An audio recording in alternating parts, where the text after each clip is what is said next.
Hello views, welcome to Telugu audio stories. మీరు కనుక ఛానల్ని ఫస్ట్ టైం చూస్తున్నట్లయితే ఛానల్ని సబ్స్క్రైబ్ చేయండి, లైక్ చేయండి. అలానే ఈ స్టోరీపై మీ విలువైన ఒపీనియన్ని కామెంట్ రూపంలో తెలియజేయండి. ఇక కథలోకి వెళ్దామా? వీడియో చూస్తున్నందరూ కింద కనిపిస్తున్న హైప్ ఆప్షన్ ఒక వీడియోని ఎంకరేజ్ చేయండి. నా గురించి నీకు తెలిసినంతగా మీ మమ్మీకి తెలియదు కదా.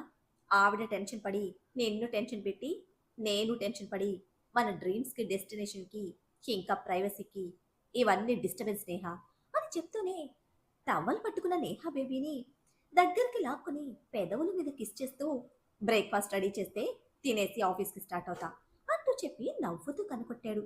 ఏమైంది నీకు అంటూ కంగారుగా విడిపించుకొని, this is too much where, mummy కంగారు పడకూడదని నన్ను కంగారు పెడుతున్నావు అంటూనే ఫాస్ట్గా దొరికిన డ్రెస్ ఒంటికి తగిలించుకొని నేహ కిందకి పారిపోతే వెళ్తున్న నేహనే చూస్తూ, nothing is too much Neha, ఏమైందో నీకు పూర్తిగా అర్థమయ్యేసరికి అంత మన చేతుల్లోనే ఉంటుంది. లవ్ యూ మై బేబీ అంటూ నేహ కంగారుకి నవ్వుకుంటూనే రిలాక్స్గా డ్రెస్ అవుతున్నాడు వేద్.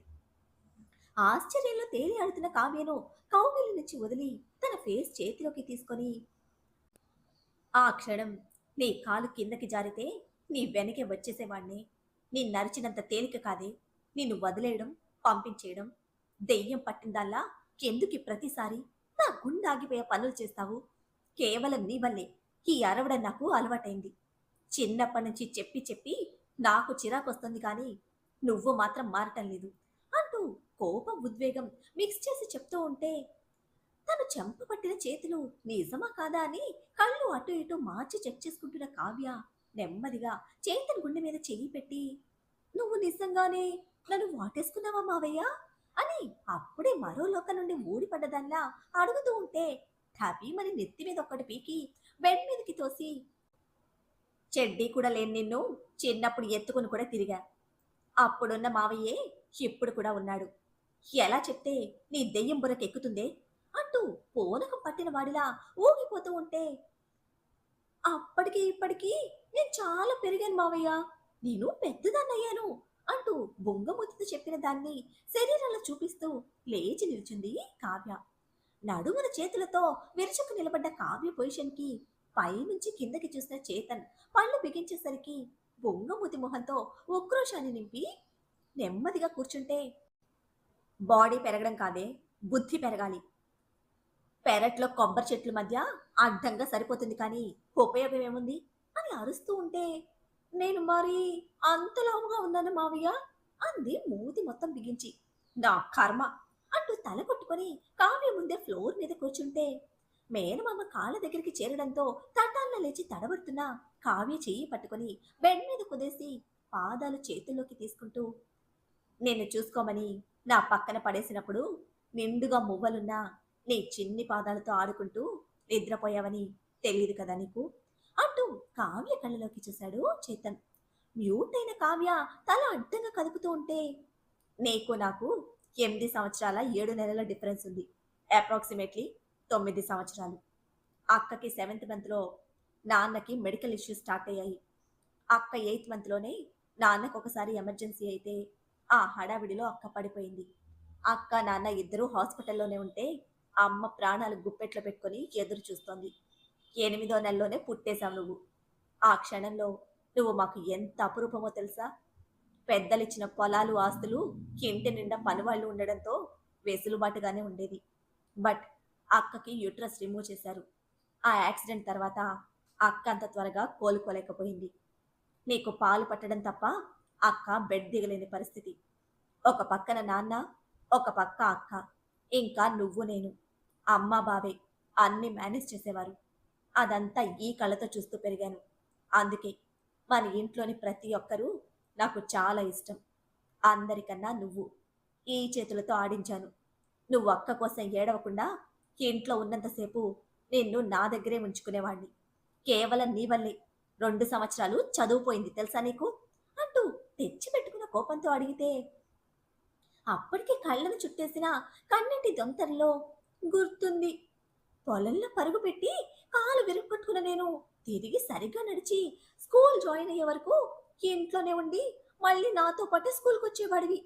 రెండోది, తాతయ్య చనిపోయినప్పుడు అమ్మమ్మ బయటకు వచ్చేది కాదు. అమ్మ అన్ని మేనేజ్ చేయలేక ఇబ్బంది పడేది. అప్పుడే నాకు తేడా చేసి జ్వరం వస్తే 10th ఎగ్జామ్స్ రాయకుండా ఆ సంవత్సరం డింకీ కొట్టేశావు.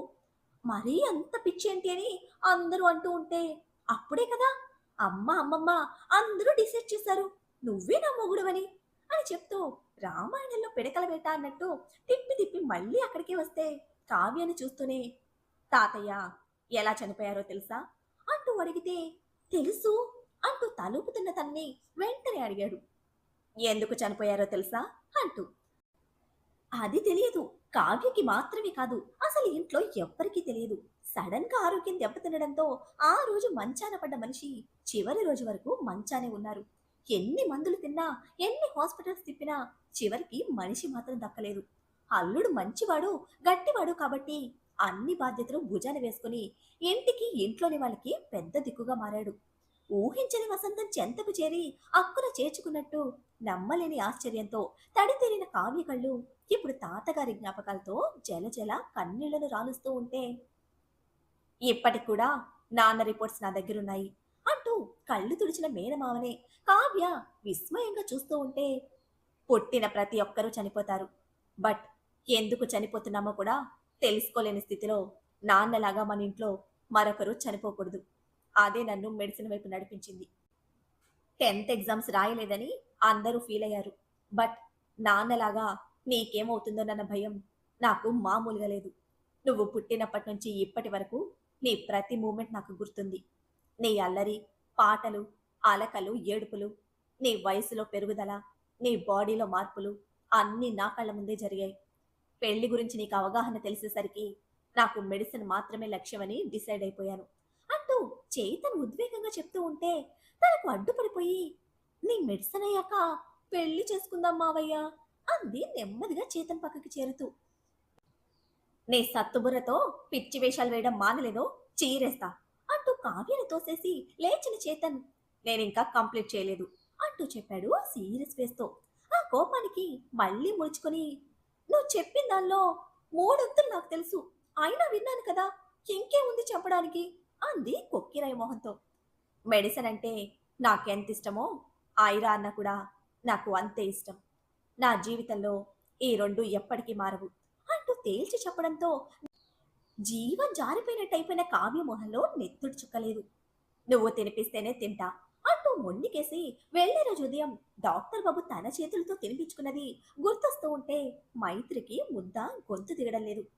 ఏం చేస్తున్నారు, ఎలా ఉన్నారు చూడాలనుంది, కానీ ఎలా చూడాలి అంటూ వెలితిగా అనిపిస్తున్న మనసులో డాక్టర్ బాబు రూపాన్ని తొంగి తొంగి చూసుకుంటూ అన్నం కెలుకుతున్న మైత్రిని తట్టి, ఏం ఆలోచిస్తున్నావు అంటూ అడిగారు రంజని. ఈరోజు 2 సార్లు ఫోన్ చేశారు పెద్దమ్మ, కానీ ఎందుకో చూడాలనుంది అంటూ మనసులో ఉన్నది అమాయకంగా మైత్రి చెప్తూ ఉంటే తింటున్న వాడల్లా ఆగి మరీ చూస్తున్నారు వినోద్. భర్త చూపుని గమనిస్తూనే, దాందేముంది, డిన్నర్ అయ్యాక ఫోన్ చేసి చూడు అంటూ రంజని చాలా నార్మల్గా చెప్తూ ఉంటే, నా ఫోన్ నుంచి వీడియో కాల్ ఎలా చేయాలో తెలియదు పెద్దమ్మా, కాల్ చేయడం మాత్రమే వదిన చూపించింది. అమ్మ, అత్త, పెద్దమ్మ, పిన్ని అందరినీ చూడాలనుంది పెద్దమ్మ, కానీ నన్ను చూస్తే ఏడుస్తారు, వాళ్ళ దగ్గర అటువంటి ఫోన్స్ కూడా లేవు అంటూ మైత్రి ఏదో ఫ్లోలో చెప్పేస్తూ ఉంటే వాళ్ళిద్దరు డిస్కషన్ కట్ చేస్తూ, రంజని భోజనం పూర్తి చేయి, మెడిసిన్స్ వేసుకోవాలి అంటూ మాస్టర్ లెక్క ఆర్డర్ వేశారు వినోద్. అవి భోజనానికి ముందు టాబ్లెట్స్ కదా, పెద్దమ్మ వేసుకున్నారు సార్ అంటూ ఆత్రం నిజాయితీ తన్నుకొచ్చి మైత్రి చెప్పేస్తే వెంటనే సీరియస్ గా చిట్లించిన కళ్ళు రంజని గారి మీద నిలిపారు వినోద్. నా మంచి చెడు అన్ని దగ్గరుండి చూసుకుంటుంది. ఇలా ఒక ఆడపిల్లుంటే చాలు, ప్రశాంతంగా ఉండొచ్చు, కాలు కదలనివ్వకుండా కన్న కూతుర్లా చూసుకుంటుంది అంటూ అభిమానంతో పాటు వాత్సల్యం కూడా చూపించారు రంజని. పని తెలిసిన వాళ్ళు అలానే చూసుకుంటారు, దానికి కూతురే కానవసరం లేదు అనేసి అక్కడితో భోజనం వదిలి వినోద్ వెళ్ళిపోతూ ఉంటే ఇద్దరి మనసు చివుక్కుమంది. కానీ మైత్రి క్షణంలోనే ఆ ఫీలింగ్ ని పక్కకు తోసేసి మామూలుగా పెరుగు వడ్డించుకొని తింటూ ఉంటే, వేద్ టైంలో ఆడపిల్ల పుట్టాలని మీ పెదనాన్న చాలా ఆశపడ్డారు, అది జరగలేదని నేను ఇలా ఫీల్ అయిన ప్రతిసారి అలా కోప్పడతారు అంటూ నొచ్చుకున్న మైత్రి చేతిని నొక్కిపెట్టి చెప్తూ ఉంటే, అయ్యో పెద్దమ్మ, అదంతా నాకు అవసరం లేదు, ఇష్టమైనదో కష్టమైనదో మనసులో ఉంటేనే మన వాళ్ళ మీద చూపిస్తాము. సార్ నేను నచ్చలేదని చెప్పడం లేదు. దక్కనిది మీరు తలుచుకొని ఫీల్ అవుతున్నారని అలా అన్నారు అంటూ చిటికలో సర్ది చెప్పి నవ్వుతున్న మైత్రి బుగ్గలు పుణికి సింగిల్ హ్యాండ్తోనే దగ్గరికి హత్తుకున్న రంజని. శిఖర్ చాలా మంచివాడు. నీకులాగే అన్ని చక్కగా అర్థం చేసుకుంటాడు. ఎదుటి వాళ్ళలో తప్పులున్నా సరే ఎత్తి చూపడు అని నవ్వుతూ చెప్తున్న రంజని గారి మనసులో వినోద్ గారి ప్రవర్తన గురించి నొచ్చుబాటు అలాగే ఉంది. భోజనం పూర్తవగానే మైత్రిని దగ్గర కూర్చోబెట్టుకుని వీడియో కాల్ ఇంకా వాయిస్ మెసేజ్ మిగతావన్నీ ఎక్స్ప్లెయిన్ చేసి కార్డ్ రేస్ ఫ్రూట్ బాల్ తీసుకుని రూమ్కి వస్తే చేతిలో చైన్తో డ్రాయింగ్ రూమ్ దగ్గర కూర్చున్నారు వినోద్. కూతురు పుడుతుందని ఇష్టంగా చేయించుకున్న చైనది. వరుసగా పుట్టిన రుద్రవేద్ ఇద్దరికి ఇవ్వకుండా ఆ జ్ఞాపకంతో ఆ వెలితితో ఇంకా ఆయన దగ్గర భద్రంగా ఉంచుకున్నారు. మనకి దక్కని దానికోసం మీరు బాధపడుతూ మైత్రి మీద అలా చూపించడం బాగోలేదండి అంటూ దగ్గరికి వచ్చిన రంజని ఫుడ్ ఇంకా ఫ్రూట్ బౌల్ టేబుల్ మీద పెడితే ఇంటికొచ్చే కోడల్లో కూతుర్ని చూసుకుంటానన్నావు. సరే అన్నాను. వచ్చిన ఆ కోడలు మనల్ని శత్రువులా చూస్తోంది. కనీసం వయసుకు మర్యాద ఇవ్వకుండా మాట్లాడుతోంది. ఇప్పుడు ఎక్కడ్నుంచో వచ్చినా ఈ పిల్లని ఎక్కించుకుంటున్నావు. రేపు తను కూడా వెళ్ళిపోతుంది. ఆ రోజు మళ్ళీ బాధపడతావు. మనది కాని దానిని మనసుకు తీసుకోవడం అవసరం లేదు రంజని. ఎంతవరకు ఉండాలో అంతవరకే ఉండు అంటూ చెప్పి బాక్స్లో పెట్టిన చైన్ భద్రంగా కవర్లో పెట్టుకుంటూ లేచారు వినోద్. అభిమానించడానికి రక్తబంధమే ఉండాల్సిన అవసరం లేదు. మైత్రి అంత చక్కగా కలిసిపోయింది. కూతురి స్థానంలో చూడకపోయినా పర్వాలేదు కానీ పని మనిషితో పోల్చటం బాగోలేదండి అంటూ వినోద్ విమర్శను రంజని ఎత్తి చూపుతూ ఉంటే నాకు కూతురు కావాలి అనుకున్నాను రంజని. చాలా ఆశపడ్డాను. ఇంక రాదు అని తెలిసినప్పుడు ఇంతవరకే మనకి రాసి పెట్టుంది అనుకున్నాను. ఇప్పుడు ఆ స్థానంలో నువ్వు ఎవరిని ఉంచినా వాళ్ళని నేను అలాగే చూస్తాను. నేను ఆ పిల్లని ద్వేషించకూడదు అనుకుంటే ముందు నువ్వు తనని దూరంగా ఉంచు అంటూ కొట్టినట్టు చెప్పి చైన్ బాక్స్ పాకెట్లో పెట్టుకుని వెళ్తూ ఉంటే భోంచేసి వెళ్ళండి అంటూ రంజని చెప్తూ ఉంటే గుమ్మం దాటేవాడల్లా ఆగి ఇంట్లో ఎవరికి ఏం కావాలో నీ పెద్ద కొడుక్కి బాగా తెలుసు. నీకు కావాల్సింది ఇచ్చి వెళ్ళాడు. అది నీ వరకే ఉంచుకో. నా కళ్ళ ముందుకు రావడం కూడా వద్దు అంటూ చెప్పి కాసేపు బయటకు వెళ్ళొస్తాను. నువ్వు టెన్షన్ పడే విధంగా ఏమీ లేదు. దయచేసి నన్ను కూడా టెన్షన్ పెట్టకు అంటూ చెప్పి వెనక్కి తిరిగి చూడకుండా వెళ్ళిపోయారు వినోద్. మైత్రి నుంచి వీడియో కాల్ వస్తూ ఉంటే నడిచేవాడి ఆగి నువ్వు వెళ్ళైరా 5 minutes జాయిన్ అవుతాను అంటూ బ్యాక్ స్టెప్ తీసుకుంటున్నా శేఖర్ హ్యాండ్ పట్టుకుని ఫోన్ స్క్రీన్ చూస్తూ ఉంటే నవ్వుతున్న మైత్రి మొహం మెరిసింది. హో, ఇప్పుడు మా సీనియర్ సార్కి మా మర్దల్ ఫోర్ చాలా ప్రిషియస్ అనుకుంటా అంటూ టీస్ చేస్తూ ఉంటే యూఆర్ రియల్లీ క్రేజీ. టైం చూసి పర్ఫెక్ట్ గా లాక్ చేయడం బాగా ప్రాక్టీస్ అయింది అంటూ బిగించిన ఐరా చేతి నుండి విడిపించుకోవడానికి చూస్తూ ఉంటే వదల్లేదు ఐరా కుట్టి. ప్లీజ్ సిస్టర్, అటెండ్ చేయకపోతే తన మిస్టేక్ ఏదో ఉందని ఆలోచిస్తూ కూర్చుంటుంది. నువ్వు మెనూ చెక్ చేయి, 5 minutes మాట్లాడొచ్చేస్తాను అంటూ శిఖర్ రిక్వెస్ట్ చేస్తూ ఉంటే మా రిక్వెస్ట్ తో కనెక్ట్ అయ్యి మమ్మల్ని రిక్వెస్ట్ చేసి స్టేజ్ కి తీసుకొచ్చారు. Well done mister Patwani. మీకే కాదు అప్పుడప్పుడు మాకు కూడా చేయమని చెప్పండి అంటూ చెయ్యి వదిలిన ఐరా పాపతో ముందు ఫోన్ పగల కొట్టుకోకుండా వాడుకోవడం నేర్చుకో. ఒకవేళ పగల కొడితే కొనుక్కోవడం తెలుసుకో. ఇది మెయింటైన్ చేస్తే కాల్స్ ఆటోమేటిక్ గా వస్తాయి నీకు కూడా అంటూ మళ్ళీ రూమ్లోకి పరిగెత్తాడు శిఖర్. అప్పుడు గుర్తుకు తెచ్చుకుంది ఐరా పాప. ఆ రోజు పూల్లో ఫోన్ పడిపోతే కొత్త ఫోన్ ఇచ్చిన మిస్టర్ బీస్ట్ ఇప్పుడు ఎందుకు ఇవ్వలేదు అని ప్రశ్నించుకుంటూనే డైనింగ్ టేబుల్ దగ్గరికి వస్తే వాళ్ళ కోసమే వెయిట్ చేస్తున్న ఇష్రాత్ గబగబా ప్రిపేర్ చేసిన ఫుడ్ లిస్ట్ చెప్తూ ఉంటే చెక్ చేసుకున్న ఐరా తన లిస్ట్లో ఎక్స్ట్రాగా ఉన్న గోంగూర కర్రీ పక్కకు తీసి ఎందుకు ప్రిపేర్ చేశావు అంటూ సీరియస్ అయింది. అంటే మీరు ఆకుకూర లిస్ట్ చెప్పారు కదా మేడం, దాంతో పాటు ఇది కూడా తెచ్చారు అని ఎక్స్ప్లెయిన్ చేస్తూ ఉంటే వాళ్ళకి తెలిసినవి వాళ్ళు తెచ్చారు. నేను నీకు ఇచ్చిన లిస్ట్లో ఇది లేదు. నేనిచ్చింది కాకుండా ఎక్స్ట్రా ఏ ఒకటి ఇంట్లోకి వచ్చినా ఊరుకోను. ఇన్ కేస్ వచ్చినా అది డైనింగ్ టేబుల్ మీద ఉండకూడదు అని హెచ్చరిస్తూనే బాస్మతి రైస్తో ప్రిపేర్ చేసిన రెసిపీ కోకోనట్ యాడ్ చేసిన రైతా పక్కన పెట్టి అవి తీసేయమంటూ చెప్తే సార్ అవి ఇష్టంగా తింటారు మేడం అంటూ ఇష్రత్ చెప్పడానికి చూస్తూ ఉంటే సార్ ఇష్టంతో పని లేదు. నేను చెప్పినవే మెనూలో ఉండాలి. ఇంట్లో వాడే వాటర్తో సహా వంటలో వాడే సాల్ట్ వరకు ప్రతిదీ నేనిచ్చిన లిస్ట్ మాత్రమే మెయింటైన్ చెయ్యి. ఎవ్రీడే ఫుడ్ లిస్ట్ మారుతుంది. నేను చెప్పినవే కాకుండా ఒక్కటి కూడా ఎక్స్‌ట్రా యాడ్ అవ్వకూడదు. మీకు కావాల్సినవి మీరు సెపరేట్‌గా కుక్ చేసుకోండి. చిన్న మిస్టేక్ జరిగినా అస్సలు ఊరుకోను అంటూ లేడీ డాగ్ లెక్క ఐరా ఇచ్చిన వార్నింగ్‌కి చేష్టలు ఉడికిపోయిన ఇష్రాత్ తిట్టుకుంటూనే క్యాన్సిల్ చేసిన ఫుడ్ బౌల్స్ లోపలికి పట్టుకుపోయింది. అమ్మల ఆర్డర్స్‌ని అంత దూరం నుండి అబ్జర్వ్ చేస్తూ వచ్చిన రుద్ర, ఎంత వేడిగా ఉంటే కష్టం అంటూ కార్నర్ స్మైల్‌తో అల్లరిగా కన్ను కొట్టి కుర్చీలో కూర్చోవడమే, చేతిలో ఉన్న లిడ్ బౌల్ మీద పగిలిపోతుందన్నంత గట్టిగా పడేస్తే ఆ రుసరుసలకి బేస్ట్ బాబు కార్నర్ స్మైల్ కాస్త బ్రాడ్ స్మైల్‌గా మారింది. వేడిగా తింటేనే ఒంటికి పడుతుంది. నా వేడికి మెయింటెనెన్స్ చేత కాకపోతే కామ్‌గా కూర్చో. కట్టింగ్ ఇచ్చావంటే సూది ప్లేస్‌లో ఇంకేదో దిగుతుంది అంటూ చూపుడు వేలుతో వార్నింగ్ ఇచ్చి ఆయన పాప శిఖర్‌ని పిలవడానికి వెళ్తే ఫుడ్ మొత్తం చెక్ చేసుకున్న రుద్ర ముగ్గురికి ఒక్కటే అంటూ కన్ఫర్మ్ చేసుకోవడమే. ఆల్రెడీ నీ హీట్‌తో ఎక్కడెక్కడో దించుతున్నావు. ఇంకా సూదులు కత్తులు ఎందుకు అనుకుంటూనే ప్రస్తుతానికి ఫోర్క్‌తో ఫిక్స్ అయ్యాడు. ఐరా పాప ఇష్టమని చెప్పడమే. హతాశురాలైన కావ్య అప్పుడనగా బాత్రూంలోకి దూరి ఇప్పటి వరకు తలుపు తీయలేదు. చూసి చూసి అరగంట దాటిన మేనకోడలి దీక్షకి ఇక విసుగు చెందిన చేతన్ దబదబా తలుపు బాధేస్తూ, ఓసేయ్, తలుపు తీస్తావా తీయవా? ఏడుస్తూ సాధించాలంటే ఇక్కడ భరించే ఓపిక నాకు అస్సలు లేదు. ఆకలేస్తోంది. నీతో అరిచి అరిచి గొంతు మండిపోతోంది. తలుపు తీస్తావా తీయవా అంటూ గట్టిగా కొడుతూ ఉంటే ఏడుపు కాకుండా ఇంక నాకేం మిగిలింది? ఆ ఆ ఏదో సచ్చినోడు నువ్వు ప్రేమించిన విషయం చెప్పాడు గాని అది ఐరా అని చెప్పి చావలేదు. తెలిసుంటే అమ్మమ్మ కాలో చేయో విరగొట్టైనా ఈ నిల్లు దాటకుండా చూసుకునేదాన్ని. ఇప్పుడు నాకు బ్రతుకే లేకుండా పోయింది. ఇక చావడం ఒక్కటే మిగిలింది అంటూ కావ్య లోపల నుంచి గగ్గోలు పెడుతూ ఉంటే, వావ్, చాలా బాగా చెప్పావు. Really this is a good decision. ఒక పని చేయి, నువ్వు లోపల కమోడ్లో తలపెట్టేసేయ్. ఊపిరాగిపోయి పోతావు.